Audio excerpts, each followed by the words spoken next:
So we had many strange events, and some of them were very sad. Because I remember I was going to do a transfiguration for a private group in Harlow at the time, and it was on a Sunday evening. On the Saturday, I got a phone call from a woman from this group saying there's been a dreadful accident. I said, well, what accident? She said, well, the woman you're going to, the owner, her daughter died last night in a car accident in America, killed outright. So I said, oh, I'm sorry to hear that. I says, is she going to cancel the meeting? She says, no. I said, okay, I come. Of course, it was very sad when I got there. And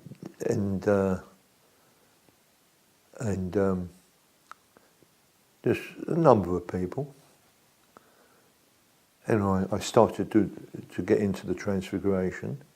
And the first person to come through was her daughter. She showed herself. And on my ears appeared a whole row from here all the way down, earrings, gold earrings. Which was very evidential to the mother because that's what the daughter had, gold earrings all the way down. Showed herself clearly. And I don't know if she said anything or not. It might have been too emotional. But she showed herself to her mother only within,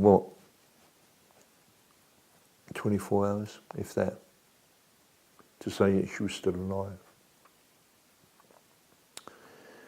So it's been interesting.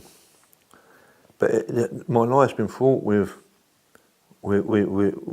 stress in the sense of sometimes I can never tell what is spirit and what is real people. Because when I see them, they look as solid as you and I.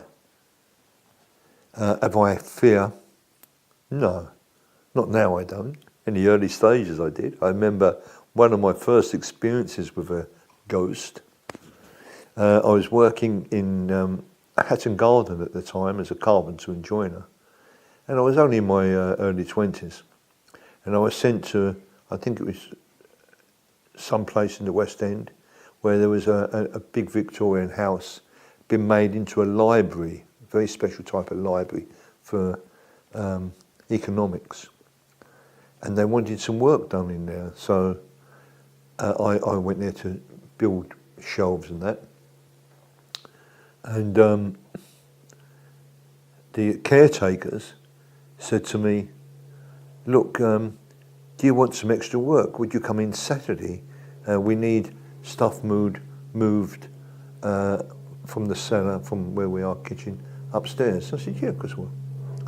So when I got there on the Saturday morning, they said to me, oh, we're just going out shopping. You'll be all right here on your own. I said, yeah, of course, no problem. So I went upstairs to where my tools were, and there was one room above me, and there's the stairway, and no other place to go. So anyone in the room would have to come down the stairs, and I'm right next to the stairs, just getting some tools. I suddenly hear somebody walk across the ceiling, the roof, the floor upstairs. I thought, that's strange. Nobody's here. How can that be? So I dismissed it, and I heard it again very loudly. So with my hammer in my hand, I went up the stairs to see who's in the room. Nobody there. Okay. So I went all the way downstairs, and I couldn't sense anyone or see anybody. And that really was a time before I really got into it. So I go downstairs. I go right downstairs to where the people were living in the basement. And I'm doing something, and I'm right next to the staircase, and I'm bending over, I'm doing something. All of a sudden, I've heard somebody come down the stairs. I've looked around, there's nobody there. So I've got my hammer in my hand. And I've turned around to carry on working. And right into my right ear, I could hear this heavy breathing. Up went the hammer. I shot out of there. And I run down the road to where I used to get, there's a little tea place. And the woman says to me, "You look really white. What's the matter?" I thought, "It's a ghost in there." I was a ghost. You know, "Could I have a cup of tea, please?" So I went back, and the people that were caretaking there wasn't back yet. So I waited outside, I wasn't going in.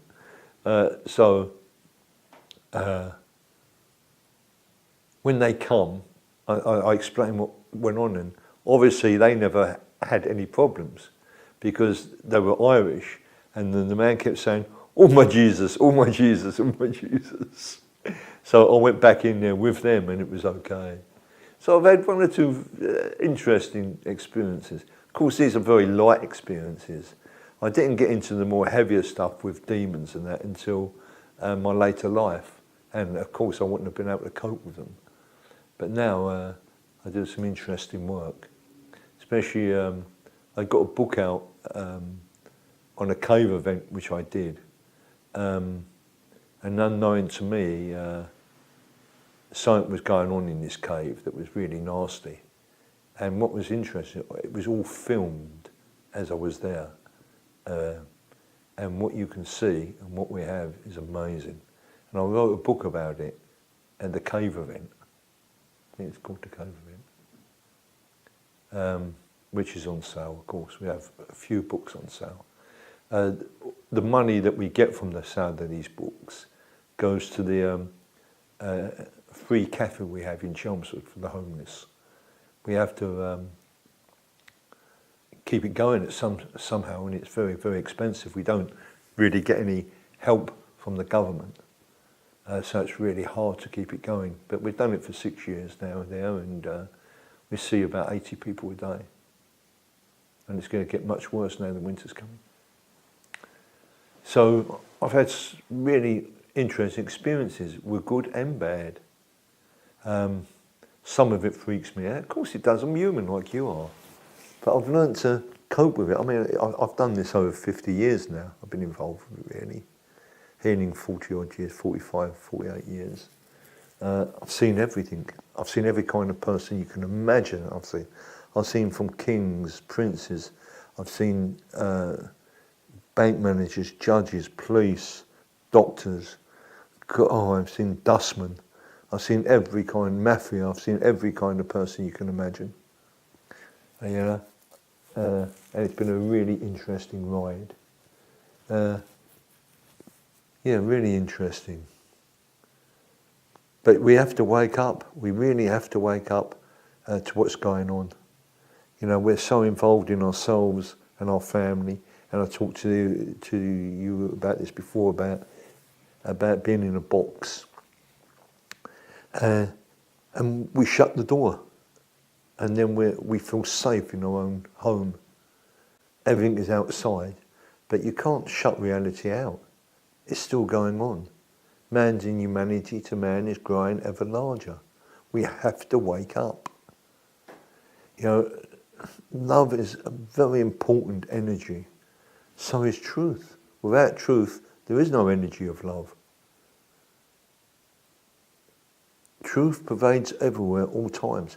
Call it God, call it Allah, anything you want to call it. But the energy of truth is unconditional love. Maya Shakti, Divine Mother. We always have to respect Mother. Mother gave us birth, biological. She gave us the equipment to function. Without the Mother, we can't function. Without the earth, we can't function.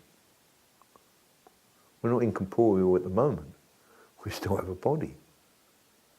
Now, when you truly become a spirit, well, you need a body. You know, it's really interesting. People talk about orbs, and we have videos of orbs and pictures of orbs. So what are they there, you know? Well, consciousness always needs a vehicle. An orb, within that orb is the consciousness of the individuality of that person. So when they move from one place to another, They become like an orb. They break down the body they have, which is the astral body, and it's an energy, and that energy just goes from one place to the next very quickly, and then reappears as a body. All the person feels is movement. They don't realise that they become an orb. You know, and you share things with spirit people, with people who have passed over. Your mum, your dad, your brothers, friends, even strangers.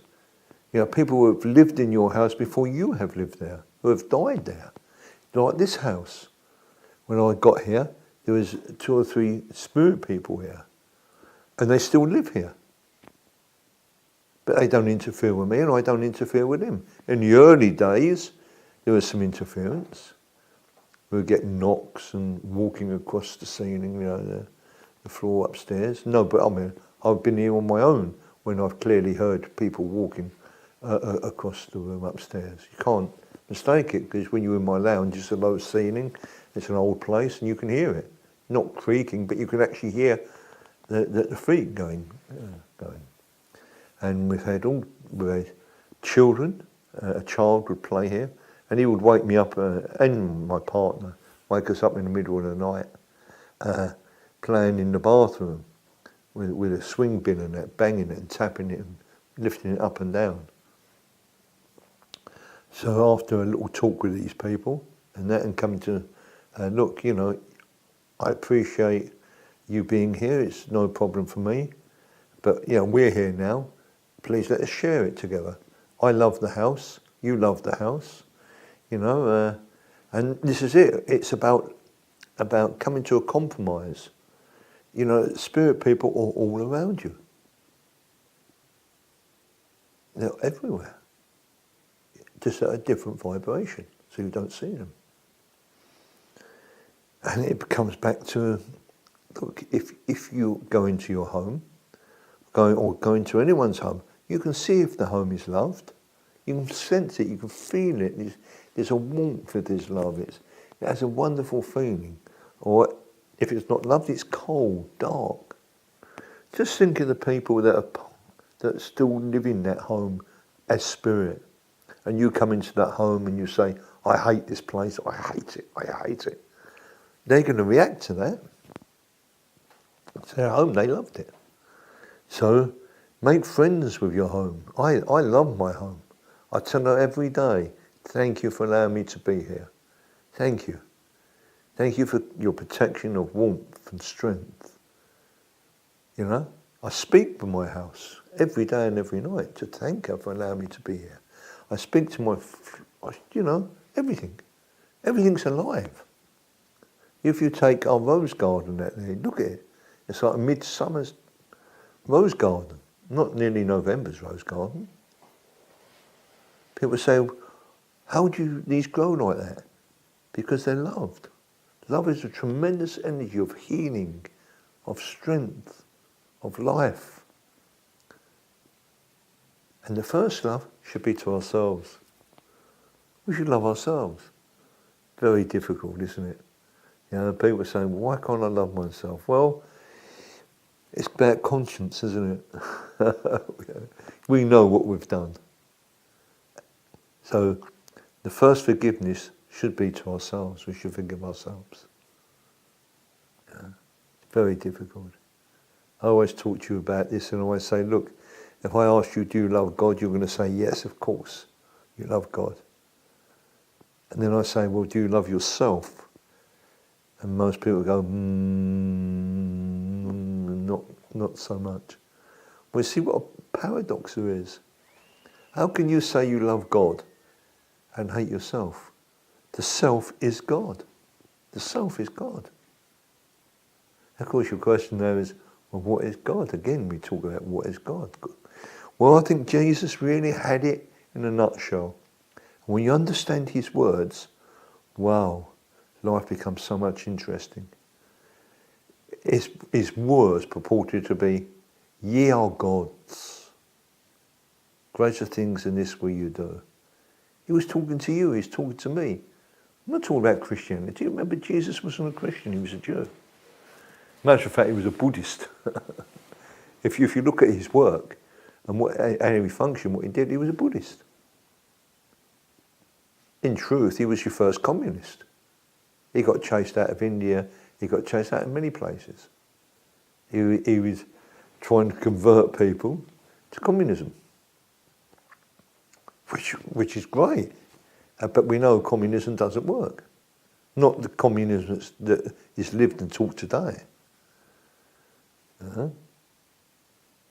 It makes people lazy. So, when we try to understand what did he mean, so we ask ourselves, well, okay, what is the function of God? What is the function of God? Well, the function of God is God the Creator, isn't it? God the Creator.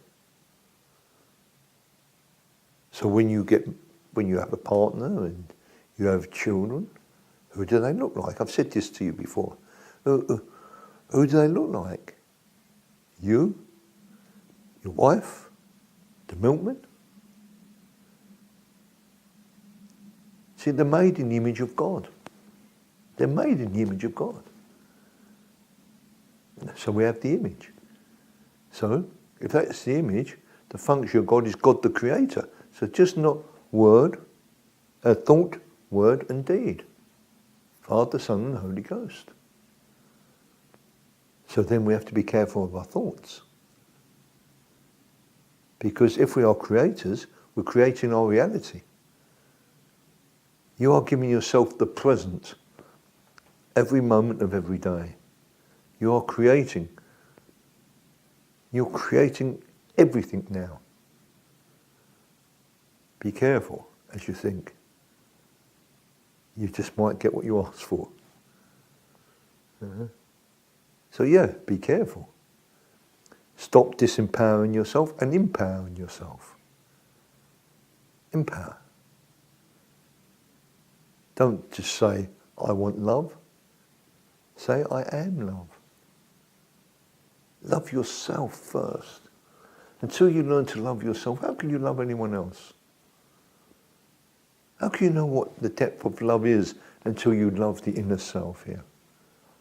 There's a child in you crying all the time. Mama, Papa, why do you treat me like this? Why do you say I'm ugly, fat, nobody loves me? Because this is what you say. So what do you think that inner child is doing? It's crying. It's crying. So be kind to yourself. Love yourself. Thank you.